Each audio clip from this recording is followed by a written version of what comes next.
G'day Bomber fans, we have yet another huge test coming up this weekend. We travel to South Australia for the second time this year, but now we have to face the local Power who are flying at the moment. But before we get into the preview, make sure you stick around till the end of the video to find out how you can help make Essendon the best looking fanbase in the comp with 20% off at Manscaped. And also, we got votes from our loss to Geelong to go through. Here they are as always, mine and yours, pretty similar with a few changes as always. It's good to see Big Weedo getting his first votes for the club. He has been great the last 2 weeks, so he's being rewarded. Hopefully he backs it up this round. The overall tally is getting pretty damn congested. Stringer has joined the party up there after just 2 good games, really. It's a good count we've got going on, anyone's game right now, so make sure you keep getting your votes in after every round review. They release on Mondays, so subscribe to stay up to date with that and be a part of the community. So Essendon v Port Adelaide at Adelaide Oval. We have become a bit of a bunny side for the Power. They have won their last 5 meetings with us. Our last victory against them was in 2018. I think it was Brendan Goddard's last game from memory. So this club has been very good against us recently, and they have actually exposed us quite a few times. They've had some massive wins, ruthless wins, which you get from Hinkley every now and then. We are a better side now. I trust us to at least compete, but even in 2021 when we were playing finals footy, they demolished us. They took us to the cleaners in round 2, I think it was, so there is always a risk of a Power blowout. They did it against Brisbane in round 1. Every now and then when Port are firing, things just seem to click and they just do not stop piling on goals. That is a worry because right now our defense is by no means tight. We let Geelong kick 20 goals on us, and sure, it's Geelong, one of the best attacking teams in the league, but that is never an excuse to let another team kick 20 goals. We let one player take 10 marks inside 50. Hawkins was incredible against us and exposed the lack of strength we have without Jaden Laverty in the team. The worry is Port Adelaide have another bull key forward by the name of Charlie Dixon, who would be licking his lips at the prospect of playing on Ridley or BZT. I can see Port Adelaide doing exactly what Geelong did and isolating Dixon inside 50, spreading the other forwards further up the field and saying, Charlie, just bully whoever is on you, we will kick it in long and high, you do the rest, because it worked for Geelong and Port have a similar forward setup. I'm not worried about Rioli or Marshall if he plays. I think at our best our defense can handle them, but Dixon is going to give Scott a real headache. That is a matchup I do not think we can control right now. We have no one capable in the resis of bodying him either. I unfortunately think our key defensive setup goes in unchanged. Another worry is we seem to really crumble against powerful midfields. We don't lose the clearance battle by too much, but we let teams run it out with ease. Specifically Dangerfield last week was too much to handle. His strength was unmatched, and Port have players just as strong. Wines is one of the strong members in the side, but I'm worried about Jason Horne-Francis and the impact he can have. He had 11 clearances against St Kilda last Friday and 7 score involvements. I think he will be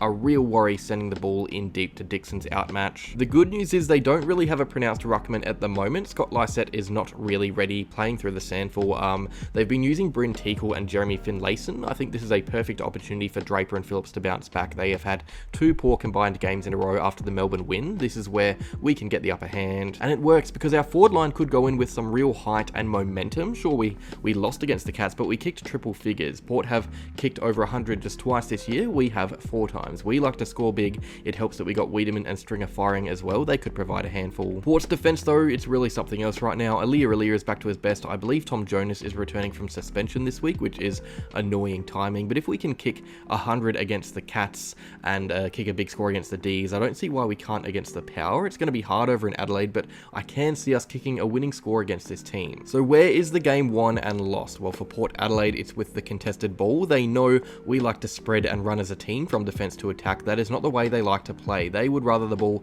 hot and contested because they have the bodies to match the heat. Boak, Wines, Powell-Pepper, Dixon, they got some brute operators. It's why they have the second least uncontested possessions in the comp, so if we have a stoppage heavy game, they are winning it. They will also love to see Dixon on his own inside 50. Our defense is undersized, there is no question about that. We are most likely going to see Ridley play on Dixon this week after what happened with Hawkins and BZT in that first half. I am worried about this matchup. We will probably need a Langford or Setterfield to play more defensively after centre bounces just to come back and lend a hand really, which could affect the way we look up forward. It's a really tricky situation. So how do we win this match? We simply play the game we have all year. If we play the game on our terms, we win. We are a very different footy side to Port Adelaide, which is good. It means it's system v system, so whatever way the game looks will determine who is ahead on the scoreboard. We need our team defensive setup to be just as tight as it was against Melbourne in round 4, because no one can penetrate that and we will just waltz the ball inside 50. We need our rucks to go big. Phillips and Draper have disappointed me in the last fortnight. We need them to lift and provide contests both forward and back of the ball. They can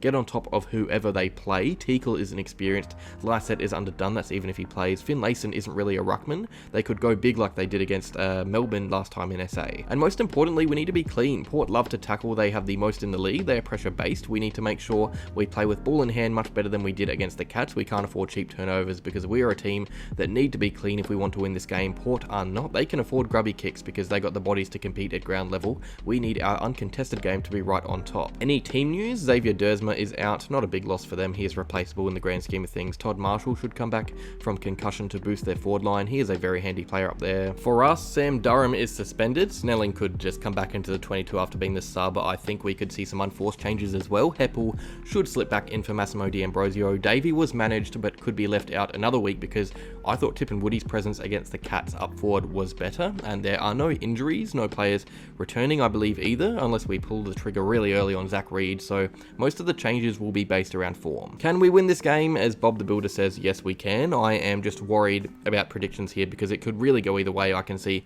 Port walking away with a 10-goal win. I can see us braving out a really close one on a cold Sunday afternoon, but the way Port are playing right now, especially at home, it would be silly not to count them out altogether and blindly tip Essendon just as a fan. I am putting my footy neutral hat on and saying that Port get the job done. They are a very good footy side right now. I think they win by 18 points, but gee, I would love a win here. So that is that. Let me know down below who you think will win, and stick around a little bit longer to hear a word from our sponsors. Bomber fans, I'm on a mission to make our fan base the best looking one in the league, which is why I have teamed up with Manscaped to help spread the word, whether it be body grooming gear that you can find in the Performance Package 4.0, which I received recently, or individual items like cologne, foot spray, and deodorant. You can find it all at Manscaped. I'll tell you something, when you cram 95,000 supporters into the G, the smell is not pleasant, I can tell you firsthand. So why not spruik up our cheer squad and have it smelling nice and fresh with some Manscaped body wash, and while you're at it, you can make your balls nice and smooth to celebrate the team's good form. If you want to hop on board to help make us the most well-groomed fan base in the comp, simply head over to manscaped.com, add whatever you want to the cart,